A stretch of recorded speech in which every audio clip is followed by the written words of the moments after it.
President Jackson's veto message regarding the Bank of the United States, July 10, 1832. Author, President Andrew Jackson. Narrated by Tony Damian. Veto message, Washington, July 10, 1832. To the Senate. The bill to modify and continue the act entitled An Act to Incorporate the Subscribers to the Bank of the United States was presented to me on the 4th July instant.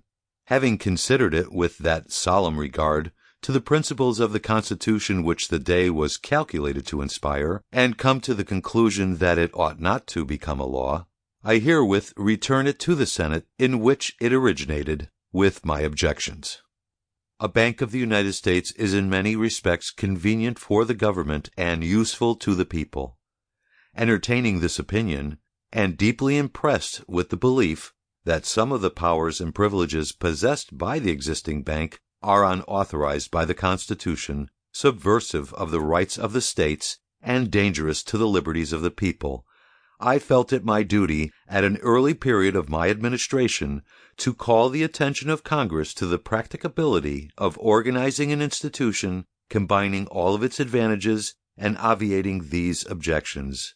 I sincerely regret that in the act before me I can perceive none of those modifications of the bank charter which are necessary, in my opinion, to make it compatible with justice, with sound policy, or with the Constitution of our country.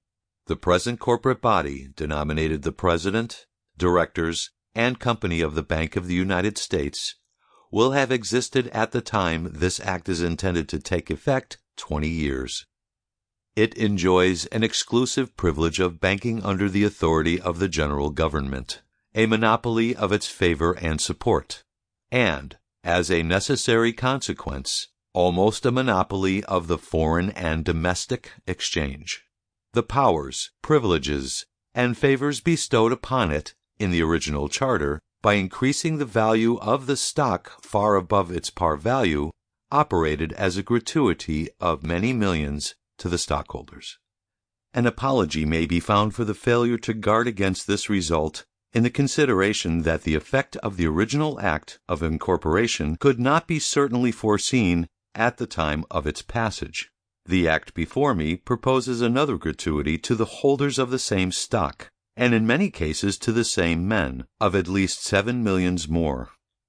This donation finds no apology in any uncertainty as to the effect of the act.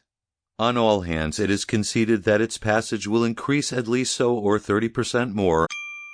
Sample complete. Ready to continue?